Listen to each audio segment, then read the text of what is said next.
మహబూబాబాద్ జిల్లా తొర్రూరు మండలం చీకటాయపాలెంలో అర్ధరాత్రి దొంగలు రెచ్చిపోతున్నారు. ఊరు చివర ఉన్న 3 ఇళ్లలో అర్ధరాత్రి దొంగలు చొరబడి బంగారం ఎత్తుకెళ్లారు.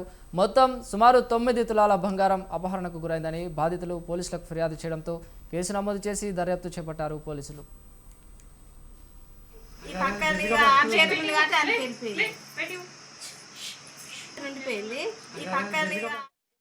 మొత్తుకుంటారు ఇట్లా మూసిండు మూసి ఇట్లా పట్టుకున్నాడు గుండుకుంటే అయితే ఇట్లా పట్టుకుంటారు ఇక గుండుకున్నాడు ఈ పక్కకు తీసుకొని వెళ్ళిపోయింది. ఇక పుస్తెళ్తాడు గుండ్లు పోయింది పుస్తెలల్లే మెడమించాను కట్ చేసినప్పుడు ఇట్లా లాగుతుంటే ఇట్లా పట్టుకున్నా మొత్తుకుంటారు ఆడు ఇట్లా నోరు మూసిండు.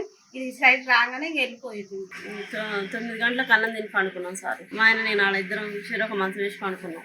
ఆ గేట్ తీసుకొని గేట్ నుంచి తినిపించిన తర్వాత గేటు పోయేటప్పుడు అయితే కట్ చేసి పోయేటప్పుడు అయితే గేట్ తీసేవాళ్ళు. కట్ చేసి నేను మా ఆయన లేపిన దొంగని మొత్తుకోగానే ఆయన లేచిండు. ఎమ్మడిపడి ఆయన ఎమ్మడిపడి ఉరికిండు. తలెక్కువ ఉరికిండు. ఇక నేను వాయో బాబా దొంగ అని చుట్టూ మొత్తుకుంటే ఇక మా ఇంటి వెనక బావాలు గిట్టి వచ్చి ఆడిపోయింది. నాకు వేసిపోయింది. ఇది ఒక 3:30 అది 3 అంతా 6 వేసుకోవచ్చు.